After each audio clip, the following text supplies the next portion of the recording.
अवधूत चिंतन श्री गुरुदेव दत्त. श्री दत्त पावनी मराठी अर्थ. हे योगीश्वर दयाळू दत्तप्रभू, तुझा जय जयकार असो. तूच एकमात्र या जगामध्ये रक्षण करता आहेस. अत्री ऋषी आणि अनुसया माता यांना निमित्त करून या जगासाठी खरोखर तू प्रगट झालेला आहेस.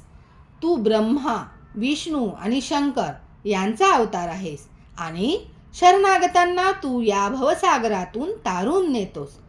तू अंतरंगात सच्चिदानंद रूपाने नियमन करणार आहेस आणि बाह्य स्वरूपात 2 हात आणि सुंदर मुख असलेला असा सद्गुरू रूप आहेस. तुझ्या हातात असलेली ही झोळी साक्षात अन्नपूर्णा आहे आणि तुझ्या हाती असलेले हे कमंडलू शांतीचे प्रतीक आहे. कधी तू चतुर्भुज स्वरूपात असतोस तर काही वेळेस तू षडभुजा धारण करतोस, पण खरे पाहता तू अनंत बाहुधारी आहेस. मी अजान बालक तुला शरण आलो आहे. हे दिगंबरा, तू उठ. आता प्राण जाईल अशी स्थिती आहे.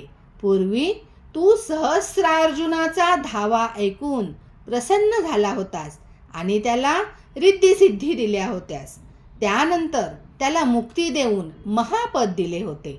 मग आजच एवढा विलंब का करीत आहेस? मला तुझ्याशिवाय कुणाचा आधार नाही. विष्णू शर्मा ब्राह्मणाचे प्रेम बघून तू श्राद्धामध्ये जेवण केलेस आणि त्यांचा उद्धार केलास.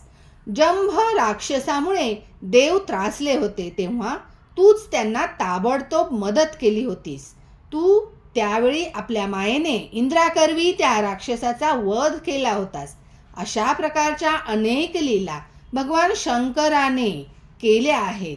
याचे वर्णन कोण करू शकेल? आयुराज पुत्रासाठी आपण धावत गेलात आणि त्याला निष्काम कामना रहित केले.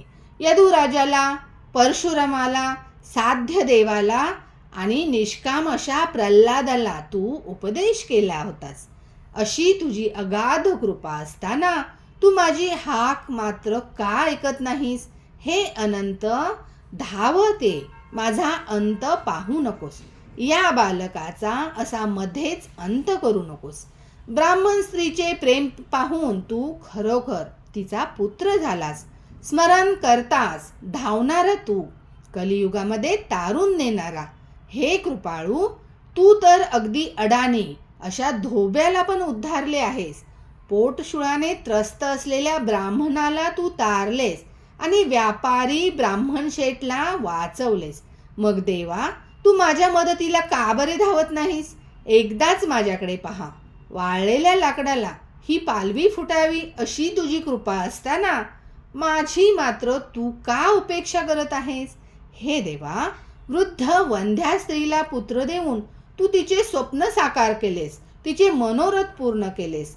दत्तात्रेय प्रभू, तू ब्राह्मणाचे कोड बरे करून त्याची मनीची इच्छा पूर्ण केलेस. हे प्रभू, आपण वांज म्हशीला दुभती केली आणि त्या ब्राह्मणाचे दारिद्र्य दूर केलेत. श्रावण घेवड्याच्या शेंगाची भाजी खाऊन आपण त्या ब्राह्मणाला प्रेमपूर्वक सोन्याने भरलेला हंडा दिलात. ब्राह्मण स्त्रीच्या मृतपतीला तुम्ही पुन्हा जिवंत केले. पिशाच्य पीडा दूर करून तू मृत ब्राह्मण पुत्र पुनश्च जिवंत केलास. हे मायबाप, तू एका हरिजनाचे माध्यमातून ब्राह्मणाचे गर्वहरण केलेस आणि त्रिविक्रम नावाच्या भक्ताचे रक्षण केलेस. तंतुक नामक भक्ताला तू एका क्षणात श्रीशैल पर्वतावर पोहोचवून दिलेस. हे प्रभो, तू निर्गुण असूनही अनेक रूपे धारण करू शकतोस. त्यामुळे एकाच वेळी 8 भक्तांचे घरी भोजनास जाऊन तू सर्व भक्तांना संतुष्ट केलेस आणि आपल्या साक्षीत्वाची प्रचिती दिली. हे देवा, तू यवन म्हणजेच मुसलमान राजाची शारीरिक व्याधी दूर करून तू जातीभेद किंवा श्रेष्ठ कनिष्ठ यात काहीही फरक करत नाहीस हे दाखवून दिलेस. हे दत्त दिगंबरा, तू राम व कृष्णाचा अवतार धारण करून अनेक लीला केल्या आहेस. दत्तात्रेय प्रभो, दगड, शिकारी यांना पण तू उद्धार केलास. यांचा पण पशु पक्षी पण तुझ्यातील साधुता जाणून आहेत. हे देवा, तुझे नामस्मरण पापी माणसाला पावन करणारे आहे. तुझे नामस्मरण केल्याने कुठले काम होत नाही बरं.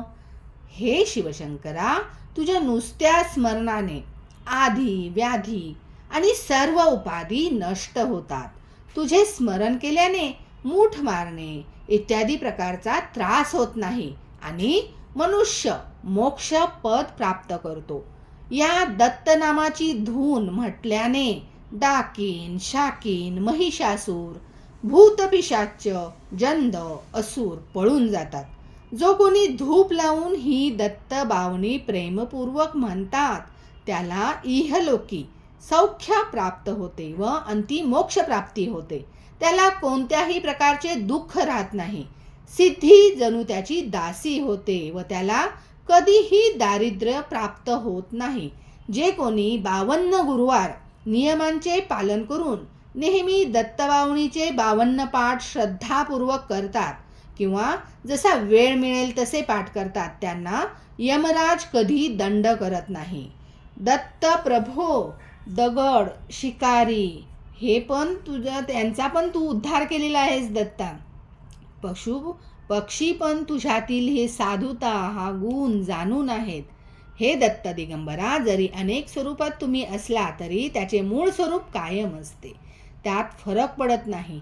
दत्त प्रभूंची उपासना करताना माया मोह त्रास देत नाहीत. दत्तात्रेयाला अनेकविध नामे असूनही तो मात्र दत्त दिगंबर एकच आहे आणि तो सर्व मायामोहापासून दूर अलिप्त आहे. हे प्रभो, मी तुला वारंवार वंदन करीत आहे. 4ही वेद आपल्या श्वासातूनच प्रकट झाले आहेत हे मात्र निश्चित. जेथे हे दत्तात्रेया तुझे वर्णन करताना शेष सुद्धा थकून जातो तेथे अनेक जन्म घेणाऱ्या माझ्यासारख्या पामराची काय कथा. दत्तबावनी हे अनुभवाचे बोल आहेत. टीकाकारांच्या दृष्टिकोनातून कोणी याकडे पाहिले तर त्याला प्रायश्चित्त भोगावे लागेल. श्री दत्तप्रभो हे तपसी व तेच निर्गुण ब्रह्मस्वरूप आहेत. म्हणून सर्वांनी आवर्जून जय जय श्री गुरुदेव दत्त म्हणावे. अवधूत चिंतन. श्री गुरुदेव दत्त.